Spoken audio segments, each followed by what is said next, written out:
Kemi një prezantim të një kandidati partijak, I cili e prish edhe përpjekjen e dialogimit edhe zgjidhjen e një presidenti I cili do t'i printe Kosovës dhe do të shprehte një balans të forcave politike për ashtu siç e definon kushtetuta e Kosovës. Me që nuk është ky rast, ne vërtet si Lidhje Demokratike e Kosovës e kemi parë me shqetësim kohjen e re të këtij procesi edhe mbylljen e një mundësie që të gjendet ndonjë kompromis I cili do të përfaqësonte qytetarët, do të jepte zgjidhje politike, do të menjanonte bllokadat sistematike institucionale edhe do të jepte qytetarëve një stabilitet politik. Kjo është një rrugë njëkohëshe, pa krye, është një si me thënë, drejtim ka zgjedhjet e reja, të cilat janë totalisht të panevojshme, edhe e paraqet tendencën për t'i kapur institucionet kryesore politike në vend, çfarë e rrezikon edhe krejt sistemin demokratik të Kosovës. Prandaj kjo në fakt me sot po e shprehim indinjatën tonë. Kemi dhënë si parti gjithçka, kemi provuar që t'jemi prezent në dialogim, në diskutime, edhe kemi provuar që t'i japim zgjidhje vendit duke ofruar mundësinë e dialogimit nga ana jonë. Absolutisht e kemi dhënë kontributin tonë në dialog, në takime. Aty është insistuar që të sqarohet procesi, kemi dhënë gatishmëri që t'japim edhe kontributin tonë për një marrëveshje politike, edhe për konsensus më të gjerë. Nuk është që një parti politike duhet të jep emra, gjatë dialogimit dalin emra konsensual, atëherë kur definohen kriteret, edhe ka pajtueshmëri mbi partijake për kriteret që duhet I ketë një president I vendit. Kështu që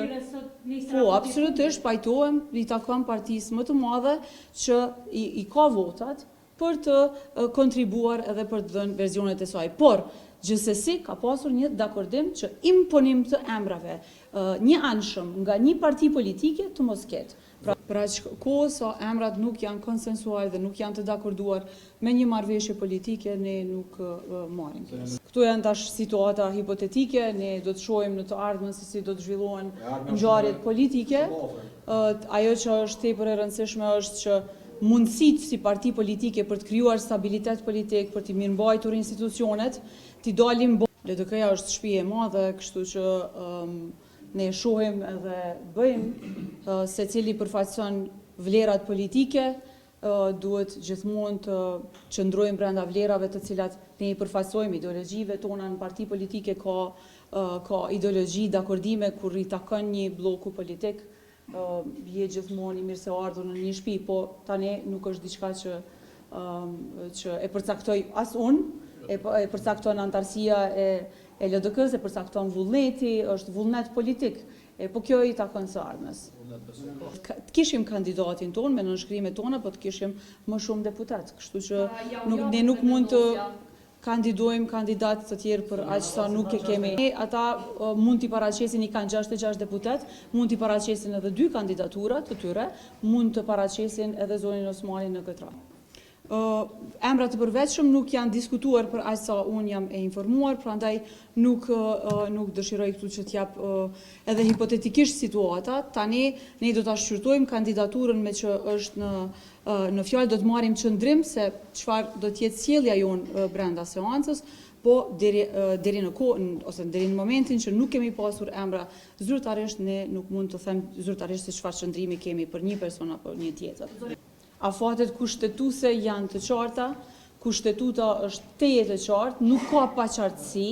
ka vetëm tendencë për të hudhë mjegull edhe për të krijuar situata të cilat zvarrisin proceset politike, zvarrisin themelimin e institucioneve dhe zgjedhjen e presidentit në këtë rast, krijojnë hapësirë që një parti politike ta qeverisë vetëm vendin edhe institucionet, por nuk është kjo demokracia për të cilën është e definuar me Kushtetutë Kosova. Brenda afateve kushtetuese duhet se cili brenda përgjegjësisë të jep maksimumin që me dialog të zgjedh të zgjedh institucionet, edhe këtu përgjegjësinë kryesore e ka vetëvendosja me që ka numrin më të madh të deputetëve aty dhe si e tillë mund të jep më së shumti në këtë proces.